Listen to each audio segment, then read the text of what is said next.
Belarusian President Alexander Lukashenko said his country was preparing to host Russia's Oreshnik hypersonic missile used in Ukraine for the first time in November 2024.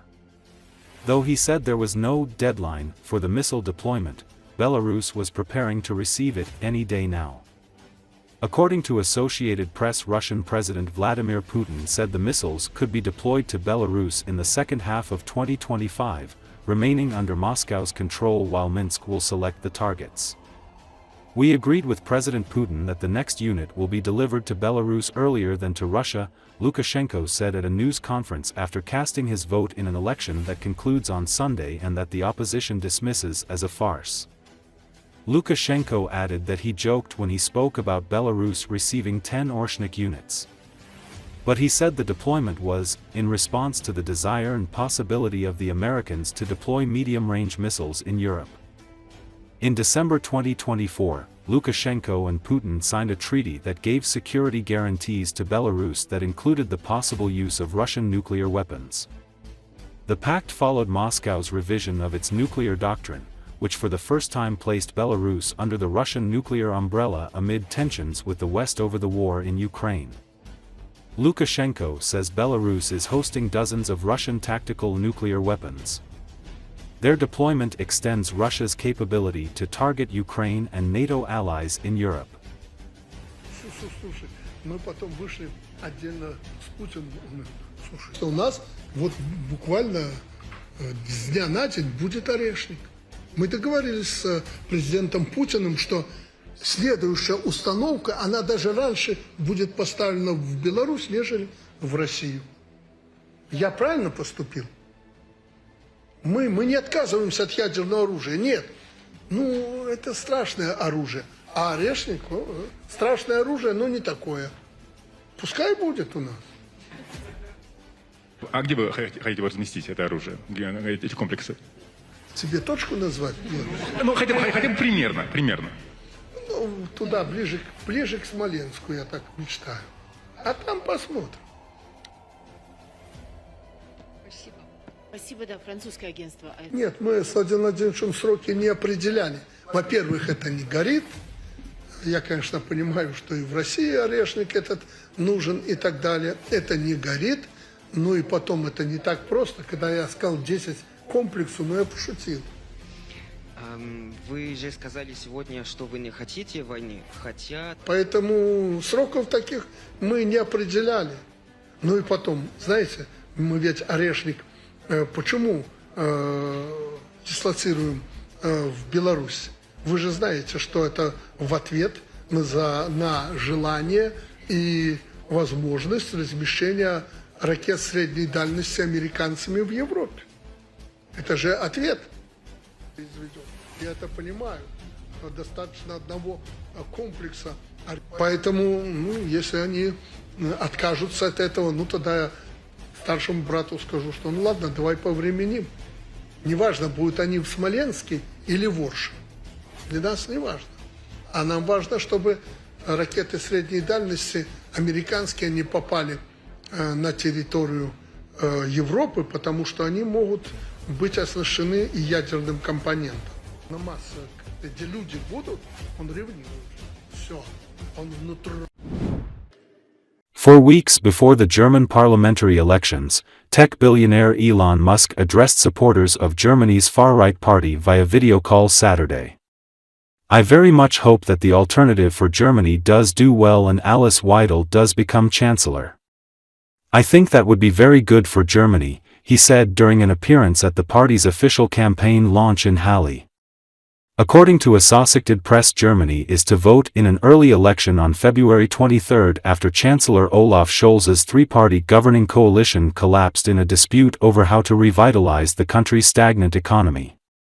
The AfD's candidate for chancellor, Alice Weidel, has no realistic chance of becoming Germany's leader as other parties refuse to work with AfD. Musk previously caused uproar by backing the party in a guest opinion piece in a major newspaper ahead of the upcoming elections. He spoke via a video message at the campaign. "Children should not be guilty of the sins of their parents, let alone their great-grandparents," apparently referring to Germany's Nazi past. "There is too much focus on past guilt, and we need to move beyond that. Weidel gave a speech at the event calling for tougher migration restrictions, saying, "On day one we will close the borders of our beloved fatherland." The comments came after a knife attack in Aschaffenburg by a rejected asylum seeker left a man and a 2-year-old boy dead and spilled over into the election campaign. Thousands of Germans protested in Berlin and other cities against the rise of the far-right and anti-immigrant party on Saturday. An opposition bloc of Germany's center-right parties, the Union, led by Friedrich Merz, is leading pre-election polls with AfD in second place. I think you want more self-determination for Germany and for the countries in Europe, and less from Brussels. That's my opinion. I think there's too much bureaucracy from Brussels, too much control from sort of global elite, and when I've given talks at these sort of global government conferences, what I've said is there should be less global government. There should be more determination by individual countries, so I very much hope that the AfD does well, and that Alice Weidel does become chancellor. I think that would be very good for Germany. So you're doing the right thing, is what I'm saying.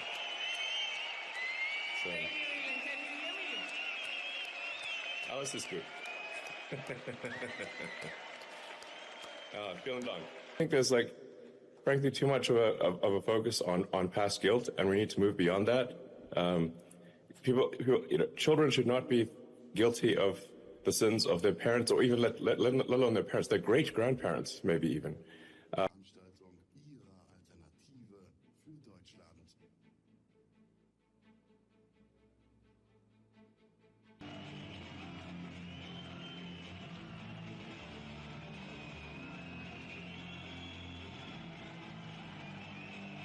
An Tag 1, liebe Freunde, an Tag 1 werden wir die Grenzen schließen von unserem geliebten Vaterland.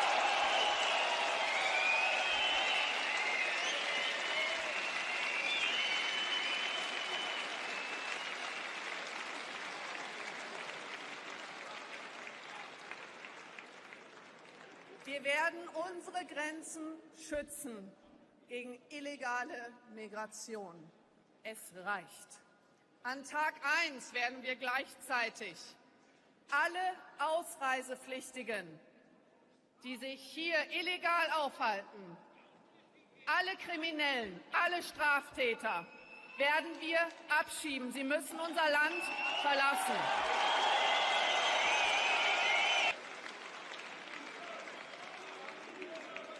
Wir werden an Tag 1 das EEG, sämtliche Klimaschutzmaßnahmen, alle Ideologieprojekte werden wir an Tag 1 kippen, streichen. Es reicht. Und eine Nachricht an die CDU. Friedrich Merz fordert den Taurus, dieses Himmelfahrtsprojekt für die Ukraine. Liebe Freunde, liebe Wähler, macht die AfD stark genug, um diesen Wahnsinn zu verhindern. Mit uns gibt es keine